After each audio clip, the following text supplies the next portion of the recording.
Olá, bom dia, boa tarde ou boa noite, bem-vindos todos aqueles que estão aqui para assistir a mais uma aula, aula 19, aqui da oficina 6, a oficina da clínica, a oficina da energia de Virgem, que tem a ver com organização, com trabalho, com metas, com capacidade de serviço ao outro, com formas, digamos, espirituais e transcendentes do serviço, que também são importantes e que fazem parte desta dimensão, mas essencialmente técnicas que vos capacitarão para trabalhar mais, melhor, em melhor qualidade, em melhor quantidade, de forma mais profícua e de forma a melhorarem em qualquer área da vossa vida aquilo que é a vossa prestação e entrega ao outro.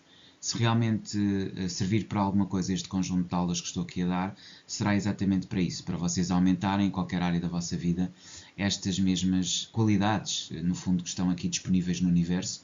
No fundo, cada um dos 12 signos traz aqui uma energia para trabalhar, e a energia aqui é precisamente a energia do trabalho, dos objetivos, do serviço ao próximo, da entrega, que são sempre aspectos fundamentais e que têm uma dimensão material, como já vimos, corpórea, mas também uma dimensão espiritual, transcendente, que convém efetivamente aqui trabalhar. Hoje a lição número 19, juntar a diversão aos estudos. Hoje vamos aqui tornar as coisas um bocadinho mais leves. Bem sei que temos falado de evitar, digamos, o peso e a repetição. A última aula falava muito nisso, a lição 17 tinha muito a ver com sermos capazes de ser criativos, de viver, de estarmos envolvidos, de ter a nossa diversão, aliás, mais propriamente termos a nossa capacidade de entrega, ou seja, amor àquilo que fazemos, e isso necessariamente obriga-nos a ser como os jogadores, criativo, inventivo, descobrir fórmulas novas e extremamente ativo, e portanto deixar a monotonia, a repetição e as caixinhas, digamos assim, e as fórmulas muito rígidas, para termos alguma capacidade de flexibilidade e adaptação. E hoje vamos falar de diversão, que é uma outra questão também. Tudo isto, o objetivo destas lições, a 18 e esta 19, é evitar efetivamente a roda de hamster, não é? Portanto, a diversão nos estudos permite maior interação e criatividade. O que é isso da roda de hamster?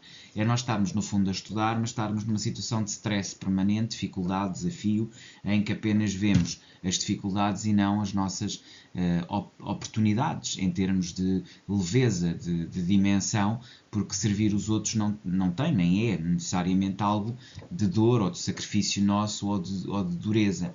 Esta ideia de que servir o outro é sacrifício não é correta. Quer dizer, de servir o outro deve ser também uma oportunidade de alegria, de satisfação.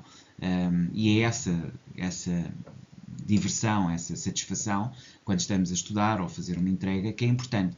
Portanto, introduzir alegria no processo, ganhar novas perspectivas e estimular a autoconfiança. É evidente que quando se fala aqui de alegria ou de diversão, não estamos a falar de deixar de ter método ou de ter objetivo, mas é olhar para ele de uma forma diferente. Portanto, romper com o rigor excessivo, juntar diversão pode desacelerar a resolução de problemas, mas não é distração, ou seja, não temos que ir muito rápido. Às vezes ir rápido demais pode fazer-nos chegar a objetivos mais rapidamente, mas não da melhor forma. E aqui o importante é ganharmos algo, melhorarmos no processo, ou seja, é fazer a tarefa bem, preferivelmente, mas para além de fazer a tarefa, fazermos a nós através da tarefa. Ora, se nós estamos muito acelerados na resolução de problemas, podemos efetivamente tornar-nos, diria, surdos, tornar-nos indiferentes àquilo que é o processo de aprendizagem que estamos a levar a efeito. Portanto, devemos arranjar formas criativas e encontrar soluções dentro daquilo que sejam novas estratégias para efetivamente romper com esse rigor excessivo. Devemos tentar não ser tão rigorosos quando isso prejudica alguma alegria e flexibilidade naquilo que estamos a fazer. Ou seja, aqui também um movimento de equilíbrio. Nós não devemos ser nem excessivamente indulgentes e não ter método e não ter entrega, daí a técnica do tomate, mas também não devemos ir para o extremo oposto, em que tudo são minutos e em que nós temos que cumprir tarefas e tudo aquilo é rígido e tudo aquilo é difícil. Portanto, aqui pede-se um bocadinho de diversão. Obviamente estamos aqui já numa lição muito avançada, a 19ª, isto daí a razão de eu estar a trazer este tema agora, para o fim, porque realmente no início poderia desconcentrar, mas aqui já faz todo sentido, não é? Desenvolver essas estratégias para romper com o rigor excessivo. Portanto, devemos fazer e constituir zona de conforto. Atenção que Prioritariamente esta questão das zonas, já agora, que é um tema muito comum também na ginástica, mas também utilizado em programação neurolinguística, nós entendemos zona de conforto como aquela zona onde nós estamos bem, mas não progredimos. Não é bem isso que eu estou aqui a tentar falar. Eu estou aqui a fazer um raciocínio de contra-intuição e aquilo que devemos será uma zona de ganho. Nós temos zonas de conforto, temos zonas de ganho e depois temos, obviamente, aquelas zonas em que já é insustentável, zonas de, diria eu, de pânico. E, portanto, o que devemos evitar é as zonas de pânico ou zonas daquele conforto que tem a ver com não progressão. Portanto, uma zona de conforto será aqui algo entre a zona de conforto propriamente dita e uma zona de desafio, ok? Mas devemos tentar equilibrar as coisas. E isto implica a tal contra-intuição. Nem sempre o caminho mais seguro é o melhor. Por vezes devemos arriscar. Há momentos em que devemos facilitar algumas coisas para não ser demasiado rígidos. Desafiar as expectativas pode nos tirar da zona de conforto, permitir análises mais profundas e produtivas. Cá está. Devemos estar sempre aqui a usar a contra-intuição e a contrariar a zona de conforto. Tentar ir aqui para uma zona de desafio, ok? Será um bocadinho esta a ideia que temos aqui neste slide. Técnicas avançadas, depois de meditar a meditação e o foco através da técnica do tomate, também da técnica da caverna, da segmentação, enfim, trabalhámos-la bastante nas primeiras aulas. Então, essas técnicas para dominar foco e técnicas para a meditação, que têm a ver com respiração, com a capacidade de observar o que está à volta de forma calma. Podemos agora incluir manobras contra-intuitivas, ou seja, por vezes fazer o exato oposto. E, portanto, de forma criativa, criar soluções, pronto, aqui é um pleonasmo, e conseguir ultrapassar com isso os nossos problemas ou dificuldades. Portanto, tentar aqui sempre equilibrar estas técnicas mais práticas, mais vocacionadas a atingir objetivos, com outras que incluem manobras contra-intuitivas, não é? Porque isto cria criatividade e ajuda a solucionar vários problemas ou problemas diversos. Portanto, é todas essas situações que têm que ser aqui tidas em conta. Portanto, é dominar a meditação e o foco, incluir manobras contra-intuitivas e criar a solução dos problemas, ok? Portanto, basicamente é isso.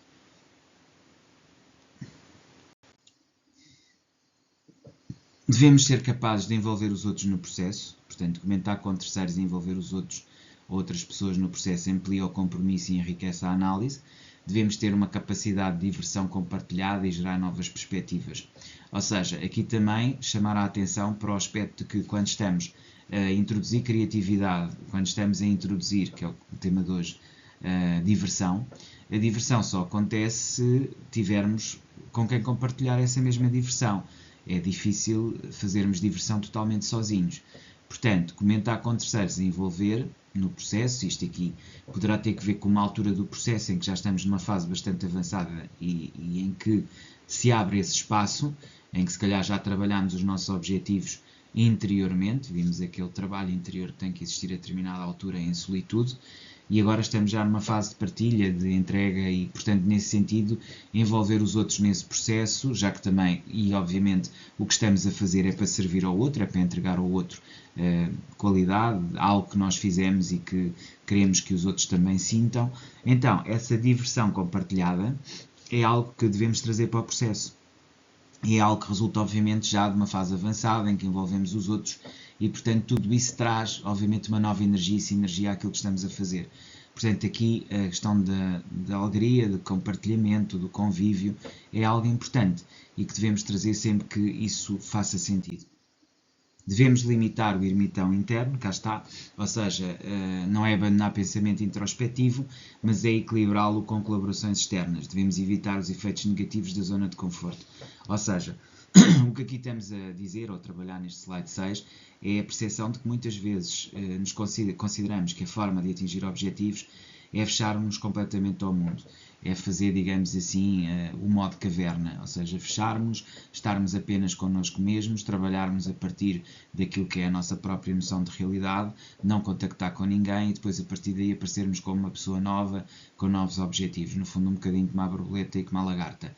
E portanto esse trabalho todo e querer fazer isso é algo importante numa determinada altura, poderá sê-lo, mas isso também é uma zona de conforto. Fazer isso permanentemente é manter os outros isolados, é não querer partilhar com os outros, é ao fim e ao cabo criar aqui uma situação em que não há colaboração externa e sair aqui completamente das zonas de conforto. Esse é o aspecto fundamental, é preciso partilhar, é preciso entregar ao outro e não ficar atreito, digamos assim, à nossa própria tendência natural para nos fecharmos a trabalhar sobre nós próprios. Portanto, devemos aqui fazer uma abertura após o dito pensamento introspectivo. Portanto, não é abandonar o pensamento introspectivo, é moderá-lo e calibrá-lo. Vamos aqui para o exercício, autodisciplina e dizer não, identificar as tentações diárias e praticar o não como foco em metas maiores. Portanto, está aqui em causa, ao mesmo tempo que nos abrimos e que nos expandimos e aceitamos que haja uma maior interação com os outros, também identificar as tentações diárias. O não ajuda muito, porque o não confronta-nos, cria espaço confrontacional e obriga-nos a sair da zona de conforto. Isto faz com que não sejamos people pleasing, mas passemos a ser alguém que se impõe ou se coloca. Isto permite uma reflexão, que é como dizer não fortalece a minha concentração e crescimento pessoal. Rapidamente perceberão que o pôr limites e dizer não ajuda depois a tomar decisões. Isto também vos permite perceber que a tal alegria do compartilhamento e da satisfação em estar com os outros é mais forte quando nós marcamos mais o nosso campo e a nossa personalidade. Registre esta prática durante 90 dias, 3 ciclos de 15 dias. Termino então com as ferramentas criativas digitais.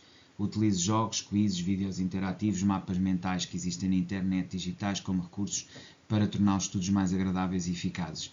Existem aqui algumas apps que eu recomendo, a Quizlet, o Miro e a Coyote. Portanto, Quizlet, Miro e Coyote são 3 ferramentas que vocês podem usar enquanto ferramentas criativas digitais para dinamizar jogos, quizzes e vocês tirem aqui um bocadinho daquela roda de hamster que por vezes também pode bloquear-vos depois a capacidade de progressão. Espero que tenham gostado, voltamos a ver amanhã, até lá, despeço-me cordialmente.